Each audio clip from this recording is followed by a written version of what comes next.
A question I get asked all the time is, what are the differences between takedowns in wrestling and BJJ? So obviously in wrestling, when you score a takedown, all it is basically 3 points of contact. 3 points of contact, right?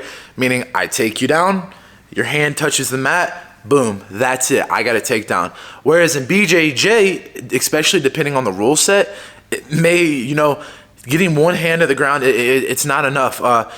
Of course, a great example is recently I competed at the IBJJF Purple Belt Worlds, and in the semifinals, I took my opponent down, traditional wrestling takedown. I got behind him with a snap down, go behind, but I couldn't get my hooks in. Well, do you think I got the takedown? I didn't. Not at all. I got an advantage, but I failed to get my hooks in before my opponent could scramble out of the situation, and then we ended back up in neutral.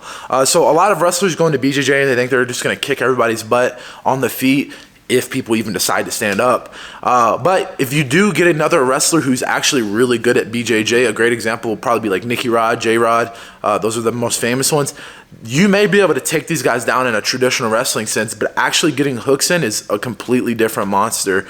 So my advice to anyone who wrestled and wants to transition to BJJ is don't only focus on doing a takedown in BJJ, focus on what is my transition after the takedown, because getting the takedown against even guys, like I said, like Nicky Rod, it's not going to be impossible. It's not going to be necessarily even super difficult if you were already a good college wrestler. But actually scoring that takedown in an ADCC or IBJJF rule set is going to be way harder than you think if you're not ready for the scrambles, if you're not ready to get your hooks in, and if you're not ready to follow up.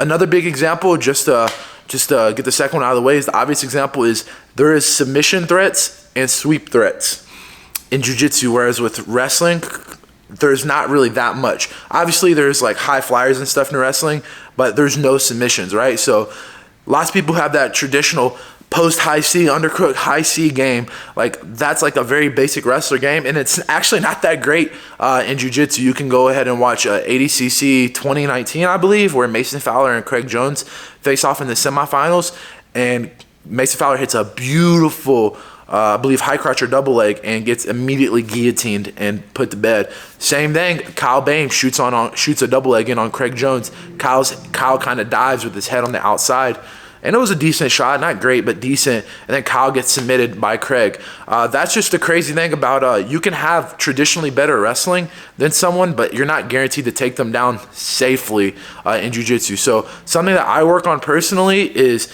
really good hand fighting, being extremely patient and looking for more front headlock attacks or sweep and ankle pick attacks, like sweep singles, ankle picks, front headlocks, arm drags, etc. These are what I really focus on. And foot sweeps, whenever I'm doing jiu-jitsu, obviously sometimes I may hit a double leg or may hit a high crotch, but against my better opponents, then I know, okay, this guy has a really good submission threat. I actually do not hit those moves. I will completely avoid those moves in the gym. And I also try to look for, I'm also more worried about where I'm going to land after the takedown, not only just for the submission threat, but for points. And so I really like to focus on things like front headlocks, for example. If you'd like to learn the takedowns that I do, honestly, I came out with an instructional called High Percentage Takedowns for BJJ. You can click the link. It's probably somewhere up here, and you can check it out, or you can click the link below in the description. But these are three, oh, what the heck? That's not three, guys. These are three key differences in takedowns from BJJ and wrestling. I hope that helps, guys.